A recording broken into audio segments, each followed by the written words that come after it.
তুমি ফোনটা রাখো, বলছি না আমার তোমার সাথে কোনো কথা বলার ইচ্ছে নেই এখন।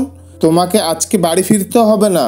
এই আমি এখন ঘুমোলাম, আমি গেট খুলবো না, বাড়ির বাইরেই ঘুমিয়ে কাটিও আজ সারা রাত। কি মুশকিল শ্রেয়া, আমার কথাটা বোঝার চেষ্টা করো প্লিজ। তুমি তো আমাকে কিছু বলতেই দিচ্ছ না। শ্রেয়া, শ্রেয়া। অপর পাশ থেকে কলটা কাট করা হলো। এখন আর ফোন করেও লাভ নেই।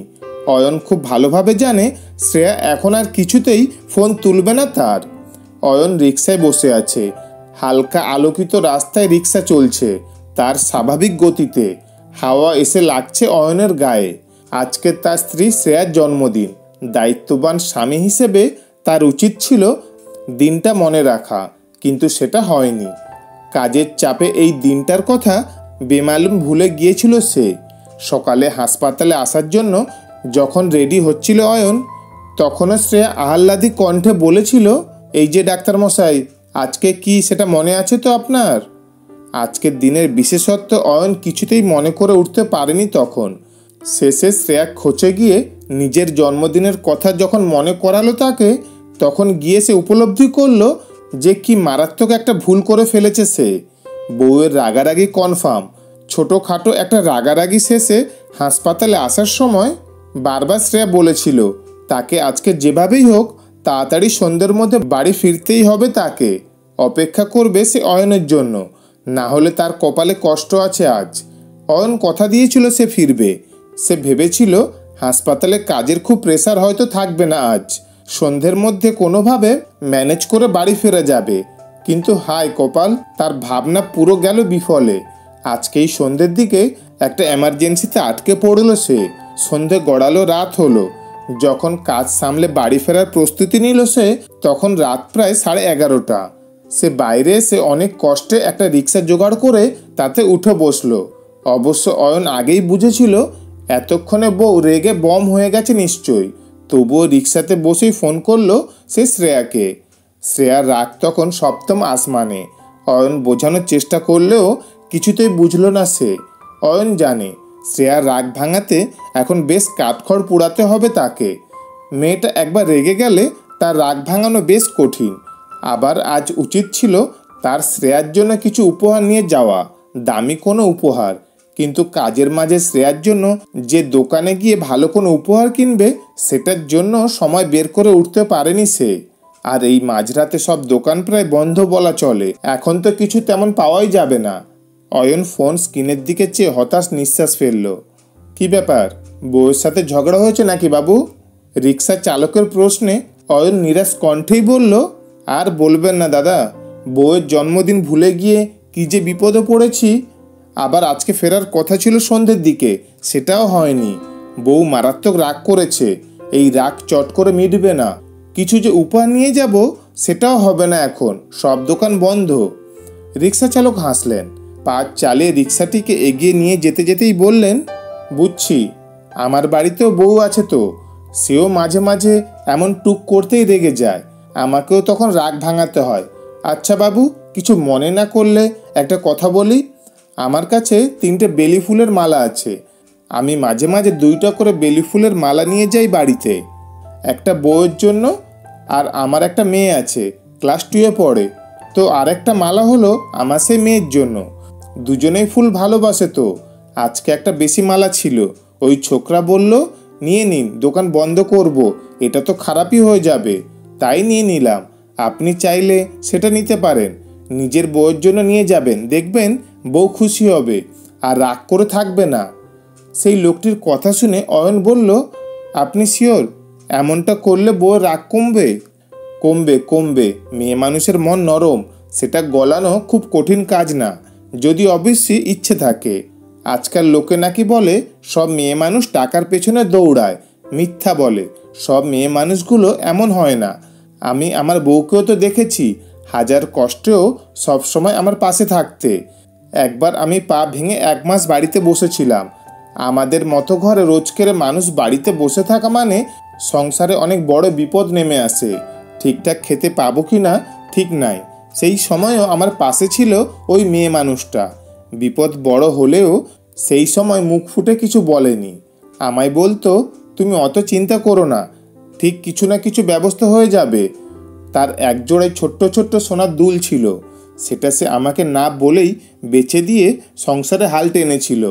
পরে জেনে যখন প্রশ্ন করেছিলাম, তখন সে হেসে উত্তর দিয়েছিল, আমার আসল সম্পত্তি তো তুমি।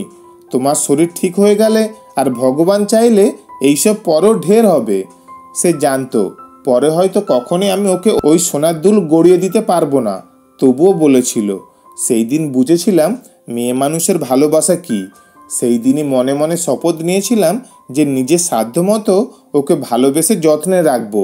লোকে বলে ছেলে মানুষ কষ্ট করে, ছেলে মানুষ পরিশ্রম করে, তারাই স্বার্থ ত্যাগ করে। এই কথাগুলো ভুল না, কিন্তু মেয়ে মানুষদেরও স্বার্থ ত্যাগ থাকে। এই স্বার্থ ত্যাগ তারা কেন করে বলুন তো? ভালোবাসার জন্য। আসলে মেয়ে মানুষ একটু যত্ন চায়, একটু ভালোবাসা চায়। ভালোবাসা পেলে মেয়ে মানুষ কখনো টাকা খুঁজে না। এই যে এত রাত হয়েছে, আমার বউ ঠিকই আমার পথ চেয়ে বসে আছে, আমি গেলে তবেই তার গলা দিয়ে খাবার নামে। আর বাকি রাগ অভিমান এইসব তো চলবেই সংসারে। আমি নিশ্চিত বাবু, আপনার বউও আপনাকে খুব ভালোবাসে, সেই জন্যই রাগ করে। অয়নের ঠোঁটে সামান্য হাসি ফুটল। এই কথাটা সে নিজেও খুব ভালোভাবে জানে যে শ্রেয়া তাকে প্রচণ্ড রকম ভালোবাসে। এই নিয়ে কোনো সন্দেহ নেই তার মনে। এই মধ্যবয়স্ক রিক্সা চালক লোকটি কথা বলতে ভালোবাসেন। কথা শুনে বোঝা যায় বেশ সরল মনের মানুষ তিনি। কথাগুলো বেশ গুছিয়ে বললেও কথার মাঝে একটা টান শোনা যায়। তার কথাগুলো শুনতে অয়নের বেশ ভালোই লাগছে। এই লোকটির কথা শুনে অয়ন এটাও বেশ বুঝতে পেরেছে যে এই ব্যক্তি এবং তার স্ত্রীর মাঝের ভালোবাসাটা বেশ গভীর। এই ব্যক্তি তার স্ত্রীকে নিজের মতোই যত্নে রাখেন। বাড়ির সামনের রাস্তায় এসে রিক্সা থামাতেই অয়ন নামলো রিক্সা থেকে। রিক্সা চালক তার রিক্সার সামনে ঝুলিয়ে রাখা ব্যাগটা থেকে একটা বেলি ফুলের মালা বের করে অয়নকে দিল। অয়ন হাসি মুখে মালাটা নিয়ে রিক্সাওয়ালাকে ভাড়াটা এগিয়ে দিল। ইচ্ছে করেই কিছুটা ভাড়া বাড়িয়ে দিল সে। রিক্সাওয়ালা ভাঙতি খুঁজতে গেলে অয়ন বাধা দিয়ে বলল, ফেরত দেওয়ার প্রয়োজন নেই দাদা, আপনি পুরো টাকাটাই রাখুন। কালকে স্ত্রীকে আর মেয়েকে নিয়ে একটু ঘুরে আসবেন। রিক্সা চালক প্রথমে কিন্তু করলেও অয়নের কথা রেখে টাকাটা সে নিল। অয়ন হাঁটা ধরল বাড়ির পথে। এতক্ষণ রিক্সা চালকের কথায় সব ভুলে গেলেও বাড়ির সদর দরজার সামনে এসে শ্রেয়ার কথা মাথায় এলো তার। সে বলেছিল যে সে আজ দরজা খুলবে না। অয়ন বেলি ফুলের মালাটা ব্যাগে ঢুকিয়ে রেখে কলিং বেল চাপলো। ভেতর থেকে কোনো শব্দ শোনা গেল না। তার মানে কি সত্যি বাইরে রাত কাটাতে হবে নাকি তাকে? কি মুশকিল। অয়ন আশেপাশে তাকালো, চারিদিক নিস্তব্ধ। ঠিক দ্বিতীয়বারের মতো যখন কলিং বেল চাপতে যাবে, সে তখনই দরজা খুলল শ্রেয়া। তার পরনে নীল রঙের জামদানি শাড়ি।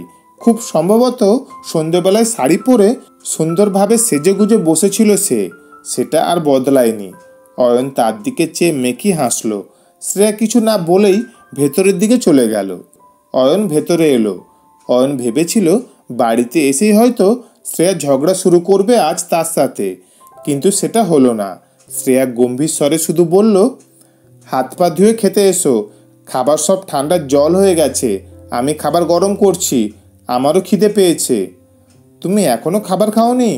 শ্রেয়া ছোট্ট করে উত্তর দিল, না। অয়ন আর কিছু বলল না।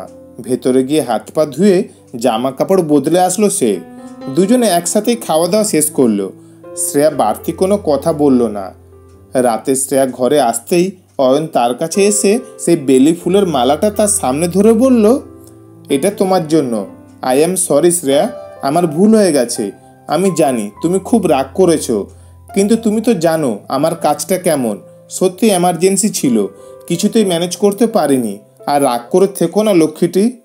শ্রেয়া মালার দিকে চেয়ে বলল, এটা আমার জন্য এনেছো? তবে নিজেই পরিয়ে দাও। শ্রেয়া পিছু ঘুরল। তার চুলগুলো হাত খোপা করে বাঁধা ছিল।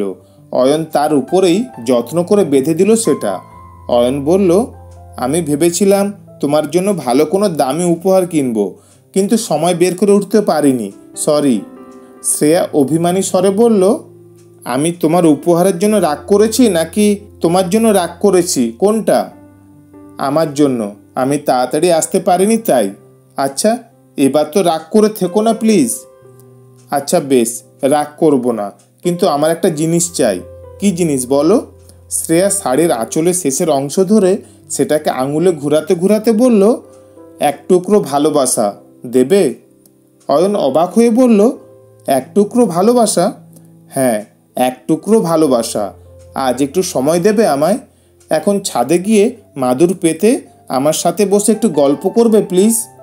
অয়ন লক্ষ্য করল শ্রেয়ার চোখ ছলছল করছে। অয়ন সাথে সাথে ব্যস্ত হয়ে পড়ে শ্রেয়ার গাল স্পর্শ করে বলল, এ কি, কাঁদছো কেন? কি হয়েছে? শ্রেয়া জড়িয়ে ধরল অয়নকে। উত্তর দিল, জানি না। অয়ন দুই হাতে জড়িয়ে ধরল শ্রেয়াকে। অয়ন বেশ বুঝল এগুলো তার অভিমানের কান্না। ভালোবাসার আঁচ পেয়ে অভিমানগুলো ধুয়ে পড়ছে চোখ বেয়ে। এই মুহূর্তে হঠাৎই রিক্সা চালক ব্যক্তিটির সেই কথাটা মনে পড়ল অয়নের। মেয়ে মানুষ একটু যত্ন চায়, একটু ভালোবাসা চায়। ভালোবাসা পেলে মেয়ে মানুষ কখনো টাকা খুঁজে না। শুনছিলেন আজকের গল্প এক টুকরো ভালোবাসা, কলমে রাজেশ্বরী দাস রাজি। গল্পটি ভালো লাগলে অবশ্যই শেয়ার করবেন। ধন্যবাদ।